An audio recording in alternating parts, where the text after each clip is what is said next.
Alors attendez, ceci n'est pas une blague. Mon père me demande un code Steppen, il faut que je lui en donne un. Je lui ai envoyé tout à l'heure, mais je suis en live, là je suis occupé, et il m'a répondu, c'est pas mon problème. Ah les darons.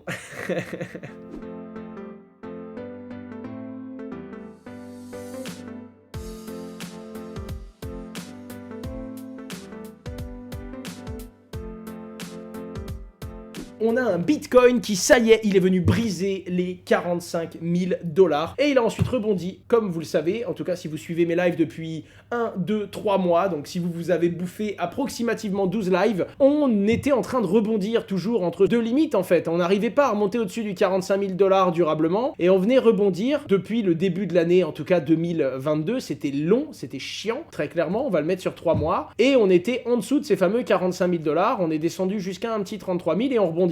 Et globalement tout le monde attendait qu'il y ait une brisure, que ce soit la résistance qui était autour des 45 000 $ ou que ce soit le support qui était descendu jusqu'à 34-35 000 $. On attendait de voir quelle était la nouvelle tendance, et les analystes techniques disaient est-ce que ça va se casser la gueule et on va descendre beaucoup plus bas, ou est-ce qu'au contraire enfin on va briser ces 45 000 $ durablement pour repartir. Bon, globalement vous le voyez, on n'a pas assez de recul, on peut pas avoir la réponse parfaite. Beaucoup de gens s'accordent à dire que ça y est, là on est durablement reparti, et quand on aurait pu replonger en dessous des 45 000, ça a rebondi, donc on a confirmé cette nouvelle tendance et on va peut-être se rediriger vers les 50 000 $.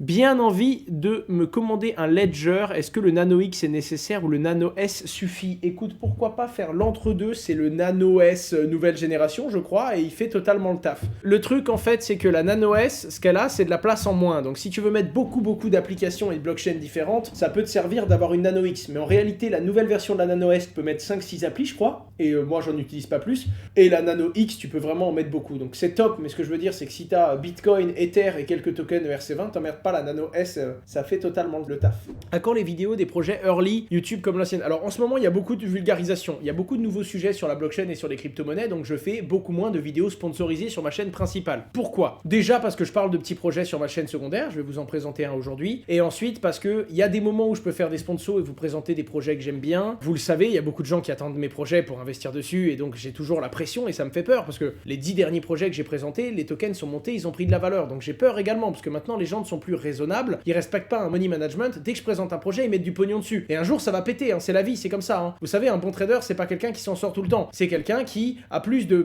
paris gagnants que de paris perdants. Un jour ou l'autre je vais présenter un truc qui va se casser la gueule, et des fois je présente des bons projets mais le token ne suit pas, ça existe aussi, donc j'ai un peu peur en fait de refaire des vidéos sponsors. Je me concentre vraiment sur les gros sujets d'éducation qui sont importants, les sujets qui font pas forcément autant de vues, qu'est-ce qui se passe en Europe, pourquoi on risque d'avoir des problèmes que ce soit sur les NFT ou sur les tokens, comment est-ce que fonctionne la finance décentralisée, en fait quelques trucs si vous voulez qui font qu'on doit également éduquer les gens. C'est triste, moi aussi j'ai envie de faire des vidéos sponsors tout le temps et gagner de la thune aussi sur tous les sponsors que je fais, mais avec la position que j'ai aujourd'hui, il faut prendre le temps de revenir sur les bases, d'éduquer les plus débutants, comme je l'ai fait sur ma chaîne si vous voulez, parce qu'on doit également penser à l'écosystème et pas tout le temps juste chiller des projets, même si on y croit et même si c'est des bons trucs quoi.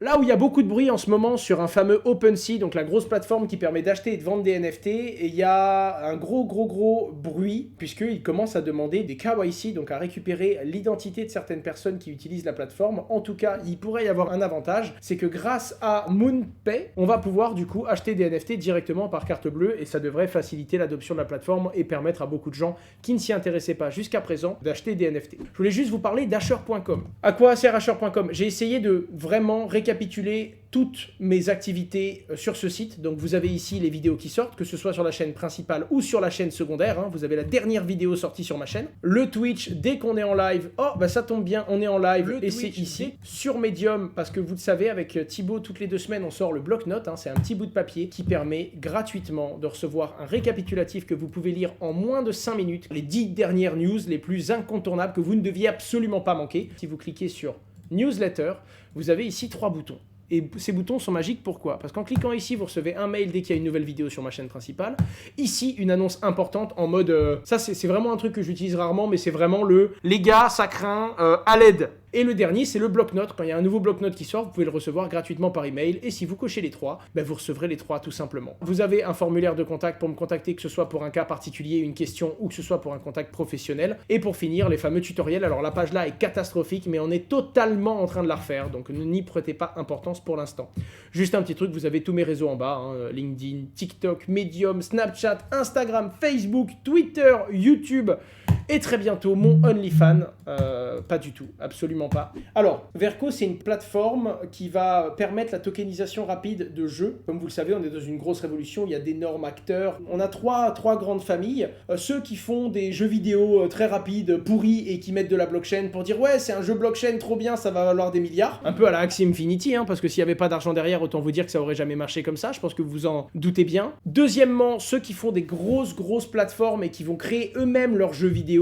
Par contre, ça va demander beaucoup de temps. Ça va demander vraiment énormément de temps pour sortir des vrais bons jeux vidéo, des triple A, comme on dit. Et pour finir, les plateformes. Les plateformes, un peu à la Verco, justement. En l'occurrence, ce sera une plateforme basée sur Elrond qui va créer des tokens et qui va permettre à différents jeux créés sur cette plateforme d'être directement tokenisés et d'avoir un lien avec des NFT. Le truc qui est intéressant, c'est que le protocole de gaming que propose en fait Verco, il va proposer en fait à beaucoup de développeurs de passer leur jeu actuel directement sous la blockchain sans l'avoir codé en natif. Et ça, c'est aussi intéressant parce que ça permet non pas seulement d'avoir une plateforme tokenisée, mais d'avoir une création de jeu et que dans le code, il y ait directement un lien NFT avec la plateforme. Alors, ça fait un petit moment que je les suis et que je parle avec eux, mais il y a un truc qui me gêne beaucoup, c'est qu'il y a beaucoup de gens qui ont des initiatives du genre, j'en avais vu une autre, mais moi, je voulais vraiment qu'il y ait un jeu, un exemple qui sorte, et c'est pour ça que je vous en parle maintenant, parce qu'on est à quelques semaines de la sortie de Cantina Royale, donc on n'est pas sur un Call of Duty, hein, on est sur un jeu de plateforme où les gens vont se battre et où il y aura plein d'intérêts avec les NFT et il y aura un lien direct avec le token sur la plateforme. Le truc qui me plaît aussi, c'est qu'on peut avoir des skins. Donc ils vont commencer en fait à connecter différents NFT à ce monde-là et le premier jeu sortira bientôt. Je ferai une petite démo évidemment quand il sera live et j'ai trouvé ça sympa d'attendre qu'il y ait un premier jeu avant de parler de la plateforme. Encore une fois, le succès de la plateforme dépendra des jeux qui vont venir s'y installer et des autres jeux qui vont sortir. Donc encore une fois, c'est ça qui va faire toute la différence. Si c'est pour sortir un seul jeu, ça ne vaut rien. Par contre, si beaucoup de jeux s'y mettent, et c'est ça qu'il faut regarder, ça peut globalement réussir dans le futur. Tu penses quoi des bots de trading au lieu de hold bêtement? Ben en fait, ça dépend, mais le hold bet a souvent plus performé que du trading de bots, surtout depuis 2009, si tu vois ce que je veux dire. Donc en réalité, c'est juste que pour moi, le trading, c'est quelque chose de compliqué. Un bot de trading, ça peut être intéressant dans certaines phases, mais sur du très long terme, ça ne vaut pas la peine, la plupart du temps. En attendant, ça m'arrive, notamment dans les grosses phases de hausse et de prise de valeur du marché, de confier des tokens par exemple à Napbots, quoique ça fait un moment que je les ai pas utilisés et je sais qu'il n'y a plus mon collègue Stéphane Ifra derrière, donc je sais pas si c'est les mêmes équipes et si c'est aussi pertinent. C'était Asher, Bouscavida, portez-vous bien et on se retrouve la semaine prochaine sur Twitch. Je vous embrasse, au revoir tout le monde.